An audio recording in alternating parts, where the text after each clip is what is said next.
Pour cette 16e édition du Festival de Luchon, Serge Moati, le président, veut montrer une fois pour toutes que la production audiovisuelle pour la télévision n'a rien à envier au cinéma.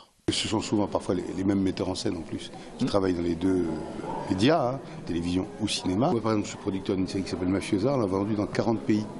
Vous vous rendez compte? Enfin bon, c'était inouï. C'est-à-dire qu'on est très exporté et le public national aime beaucoup. Donc voilà, le succès d'un film, d'une série, c'est pas uniquement les acteurs. On a cru ça longtemps.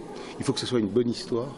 Et c'est dans le cadre d'une bonne histoire et d'une envie, d'une promesse, qui est faite au public, que les acteurs, très connus ou pas, font la différence. Mais il faut d'abord une histoire. Vous savez, la fameuse phrase « c'est quoi le cinéma ?» Une histoire, encore une histoire.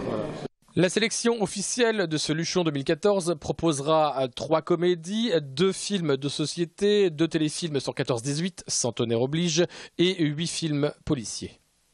Ça va frissonner sur les sommets à Luchon. Non, vraiment, c'est-à-dire que c'est un genre qui ne se démode pas, lui.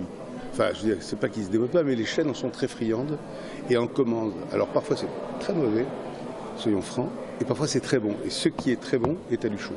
Le président du jury sera un homme multicarte, Patrick Poivre d'Arvor.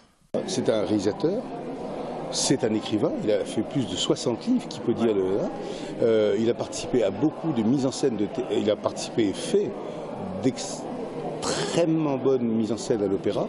Donc c'est un artiste complet, si je veux dire. Enfin, il est journaliste, mais artiste complet. Et c'est à ce titre qu'il préside le festival de Luchon, où il a été distingué dans le temps.